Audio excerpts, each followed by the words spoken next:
Hey, y'all want to hear a story? Y'all want to hear how I met Winona Ryder one time?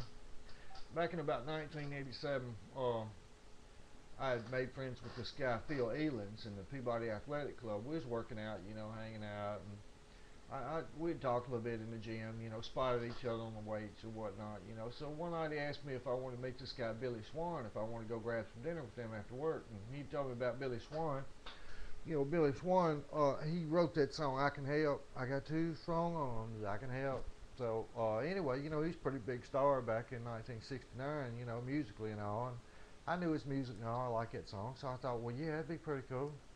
Yeah, I'd like to meet Billy Swan. So, anyway, yeah, we was going to dinner. We was going to Grisani's in Memphis, right? And, and I met him down at the Radisson Hotel, and they had a rent-a-car.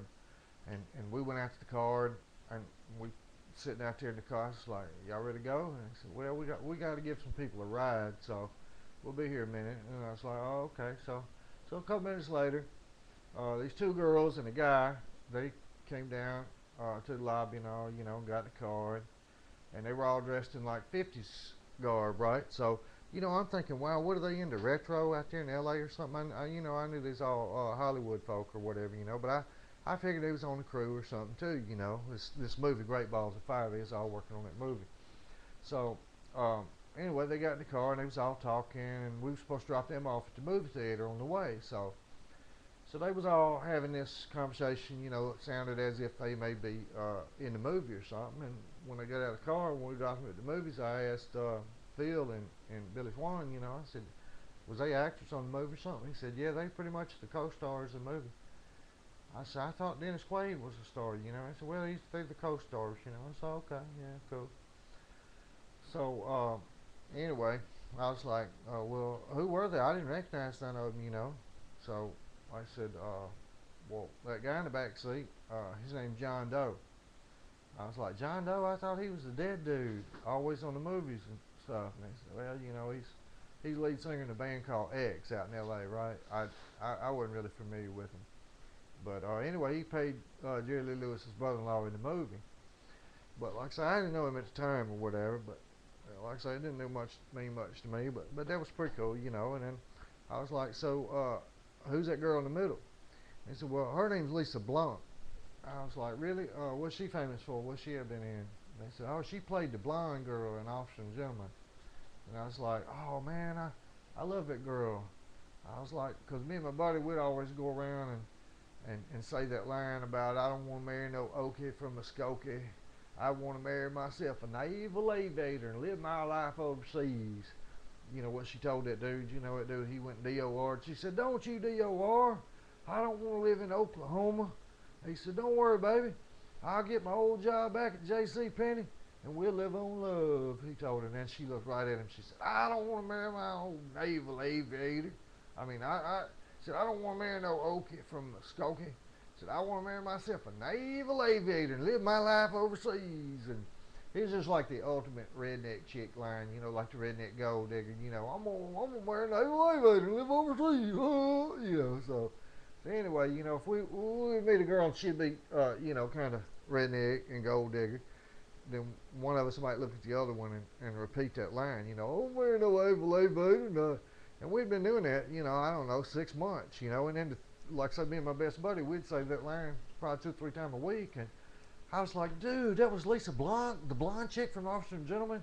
I was like, me and my buddy, man, we love to say her line, man, about I don't want to marry no evil aviator. And I got all giddy about that, And, anyway, I was like, damn, I wish I'd have told me. I'd like to say something to her about that. But I did get a chance later. Hold on, I'll tell you about that in a minute. So then I was like, so who's the other girl? They said, well, that's Winona Ryder.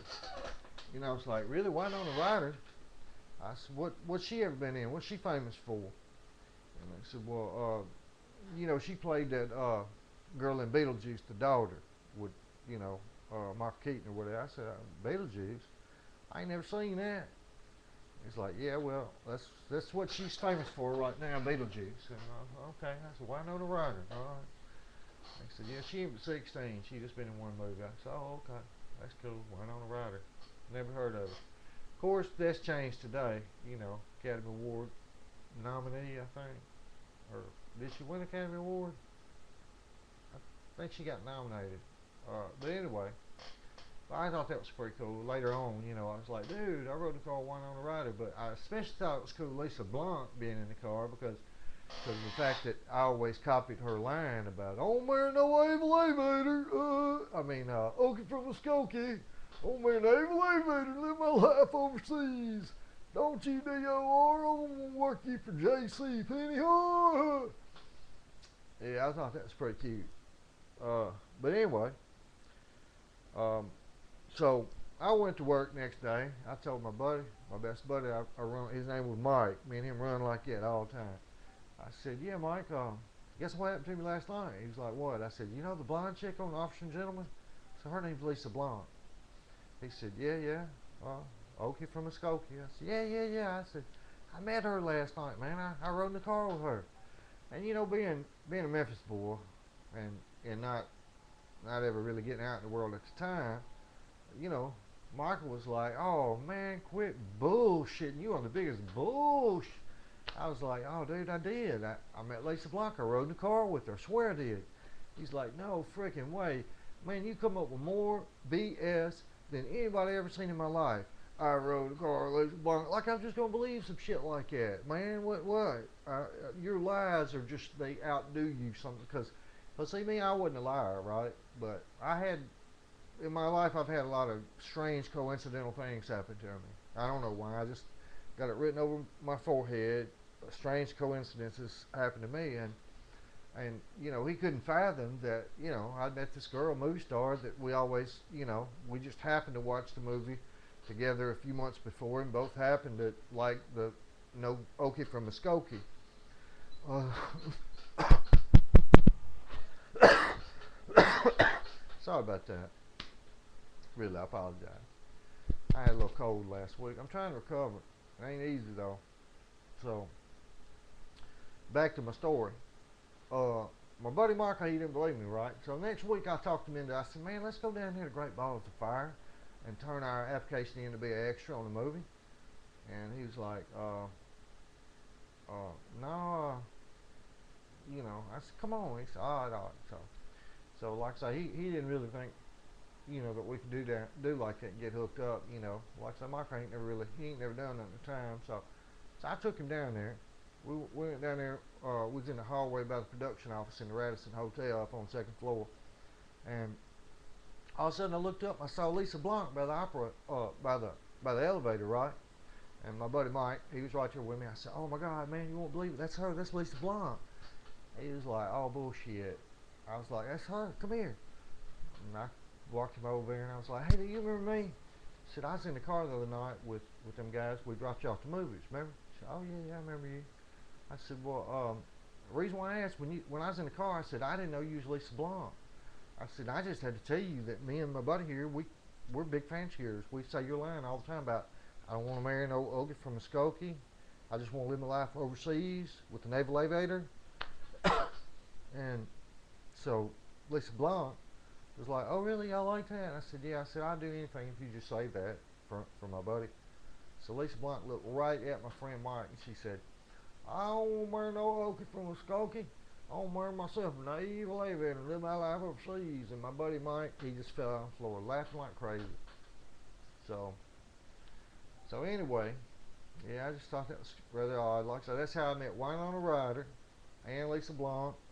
And for any of those of you that might know, listen to the band X, John Doe from X, and Billy Swan, and my buddy Phil Elens. I don't know what happened to him.